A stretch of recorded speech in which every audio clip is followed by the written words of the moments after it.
Salut à tous, bienvenue sur le plateau de C'est quoi un ingénieur pour un nouveau numéro. Qui n'a jamais rêvé de tout plaquer, d'arrêter son boulot, ses contraintes pour vivre à 100% sa passion? C'est le choix audacieux et courageux qu'a fait notre invité du jour, Bérénice Lecomte. Bonjour Bérénice. Bonjour. Merci d'être avec nous et d'avoir accepté notre invitation. Alors je le disais, tout plaquer c'est un rêve pour certains, une réalité pour d'autres comme vous. Vous étiez ingénieur en alimentation et santé, diplômé d'Uni-la-Salle et vous avez décidé à l'issue de vos études de faire un CAP pâtisserie pour monter une pâtisserie végane. C'est très original et on va avoir l'occasion de revenir sur votre parcours. Alors une première question déjà, j'ai envie de faire un petit retour en arrière. Après le bac, vous vous êtes lancé dans des études d'ingénieur à Uni-la-Salle, dans une filière ingénieur en alimentation et santé. Pourquoi avoir choisi de faire une telle formation? Parce qu'en fait, j'ai toujours été passionnée par l'alimentation et son lien avec la santé. Tout ce qui était intolérance alimentaire, les maladies cardiovasculaires, le cancer, etc. Donc je voulais vraiment étudier et approfondir ce lien. Et alors à quoi ressemblaient un peu les cours que vous aviez? C'était à la fois, j'imagine, de la biologie, mais toujours très adapté et très orienté vers ces thématiques de santé? En prépa intégrée, c'était vraiment général. Mais après, ouais, 3e, 4e, 5e année, c'était beaucoup plus lié à l'alimentation et surtout beaucoup de cours de TP de cuisine avec des personnes justement qui étaient soit sous chimio et on devait réadapter leur alimentation, ou des personnes qui étaient intolérantes, diabétiques. Donc ça, c'était vraiment plus intéressant. D'accord. Et j'imagine qu'on apprend comment adapter son alimentation pour rester aussi en bonne santé. Il y a un petit côté diététique ou c'est plus scientifique? Non, ouais, c'était pas diététique, BTS, DUT, c'était vraiment connotation santé. D'accord. Santé, pathologie, vraiment. Et alors quel souvenir vous gardez, vous, de cette formation en école d'ingénieur? Euh, Pendant ces 5 ans, non, c'était vraiment bien parce que l'école, en fait, elle contient un campus vraiment intégré. Et à la vie étudiante, c'était vraiment sympa. De belles amitiés que j'ai encore aujourd'hui. Un accompagnement enfin, vraiment personnalisé, les profs qui étaient toujours à l'écoute. Donc non, c'était vraiment, vraiment cool. Des belles années à Beauvais.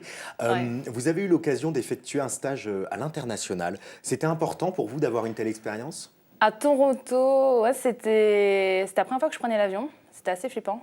Ouais. Mais non, c'était vraiment, vraiment intéressant, surtout pour l'anglais, pour améliorer le niveau d'anglais. Mais non, c'était enrichissant et c'est une expérience qui fait vraiment grandir. On Combien apprend. de mois vous y avez passé? C'était 6 mois et après 2 mois à Montréal. Et vous Pour- travaillez, vous étiez en stage dans une grosse boîte ou... Non, dans un hôpital. D'accord. Toujours. Toujours dans ces thématiques alimentation, santé. Alors, à l'issue de vos études d'ingénieur, vous avez embrayé sur une formation en CAP pâtisserie. Qu'est-ce qui vous a poussé à suivre cette formation? Eh ben, je me suis rendu compte, après mes 5 ans d'études et après un CDD dans une grosse boîte d'agroalimentaire, que en fait, ingénieur, c'était pas fait pour moi. Je pouvais pas rester derrière un ordinateur. J'avais vraiment besoin de contact et j'ai toujours aimé la pâtisserie et je me suis dit, j'ai qu'une vie, donc je tente. Et puis qui ne tente à rien n'a rien. Et au pire, si ça marche pas, je retournerai dans l'ingénierie. Donc, un choix de retrouver ce qui vous intéressait. Ouais. Et aujourd'hui, ça vous a mené à fonder votre propre pâtisserie. Ça s'appelle VG Pâtisserie. C'est de la pâtisserie végane. Alors, on a ici un petit échantillon que vous nous avez apporté, que je vais montrer. C'est très esthétique, hein, on va pas se mentir, ça sent aussi très bon. C'est quoi la pâtisserie végane? Qu'est-ce que ça a de particulier? Eh ben, c'est une pâtisserie qui est vraiment accessible à tous. Donc, il n'y a aucune matière animale. Donc, il n'y a pas de beurre, il n'y a pas de lait, il n'y a pas d'œufs. Donc, ça concerne les personnes qui sont véganes, donc qui ne consomment pas donc, de matière animale par choix éthique, mais aussi par choix de santé. Parce qu'on a beaucoup de personnes qui sont allergiques aux œufs, qui sont intolérants au lactose, comme moi, par exemple, allergiques à la caséine ou autre. Et aussi beaucoup de curieux. Et en fait, ouais, ça rassemble vraiment tout le monde parce que quand on ne peut pas manger de pâtisserie ailleurs, eh ben, on se retrouve vite frustré et on se demande pourquoi, quoi. Et donc, nous, on permet de rendre ça accessible. Alors Bérénice, on arrive au milieu de cet entretien, c'est le moment de la question cash, sans langue de bois, on se dit tout, on ne se cache rien. Bérénice, c'est bon la pâtisserie végane ou pas? Ouais, c'est trop bon. Ouais. Ça a vraiment le même goût, parce que ça a le même aspect. Le goût Ouais. est un peu différent ou c'est vraiment le même goût qu'une autre pâtisserie? Non, on essaie vraiment de travailler pour avoir les mêmes saveurs. Et dans l'équipe de production, les filles, parce qu'il n'y a que des filles, elles ne sont pas toutes véganes, justement, parce qu'elles vont manger les pâtisseries d'autres grands chefs à droite, à gauche. Et justement, on essaie vraiment de se rapprocher au plus près du goût. Alors à quoi ça ressemble aujourd'hui votre quotidien de chef d'entreprise? J'imagine beaucoup de responsabilités. Vous avez une équipe de combien de personnes d'ailleurs? Donc on a ouvert en avril et là on est à 7 en tout. On est D'accord. 7. Donc et on est 5 en prod et 2 en vente.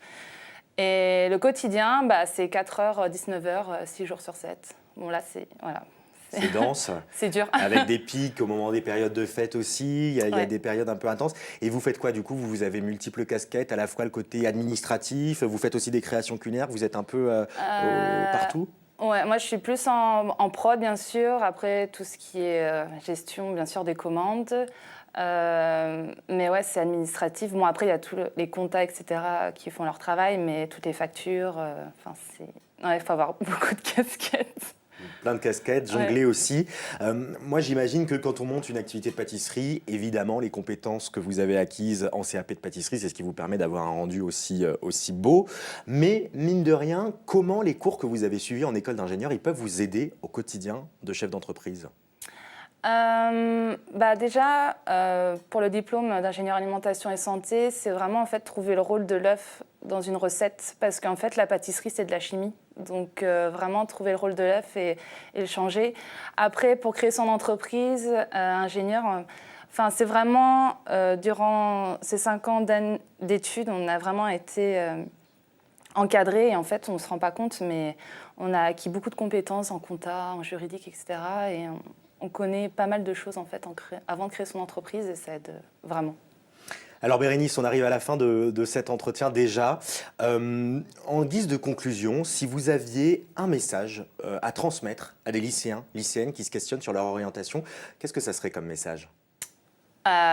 Qu'il faut écouter ce qu'on a envie de faire, qu'on n'a qu'une vie et qu'il faut en profiter. Mais voilà, profitez-en, on n'a qu'une vie. C'est un très beau message que vous envoyez à tous ceux qui se posent des questions sur leur orientation. Merci beaucoup, Bérénice Lecomte, d'avoir été avec nous. Merci à vous. Et je rappelle que vous êtes à la tête de VG Pâtisserie, une pâtisserie végane. Comment on peut avoir plus d'infos d'ailleurs sur votre activité? Sur vgpâtisserie.fr. Et ben voilà, on peut aller sur le site, voir les créations. Merci à vous d'avoir suivi ce nouveau numéro de C'est quoi un ingénieur? Alors voilà, le parcours de Bérénice est très intéressant puisqu'il montre qu'un diplôme d'ingénieur peut mener à tout, même au fourneau d'une pâtisserie. Merci à vous d'avoir suivi ce nouveau numéro. Alors vous le savez, je le répète souvent, la profession d'ingénieur a de très nombreuses autres facettes. Je vous propose donc que l'on se retrouve ici même sur ce plateau très vite pour un nouveau portrait d'ingé. Et d'ici là, rendez-vous sur demain.fr et mcetv.fr pour voir, revoir et partager cette émission. Et puis je vous donne également rendez-vous sur mon blog, l'Ingénu Ingénieur. Prenez soin de vous.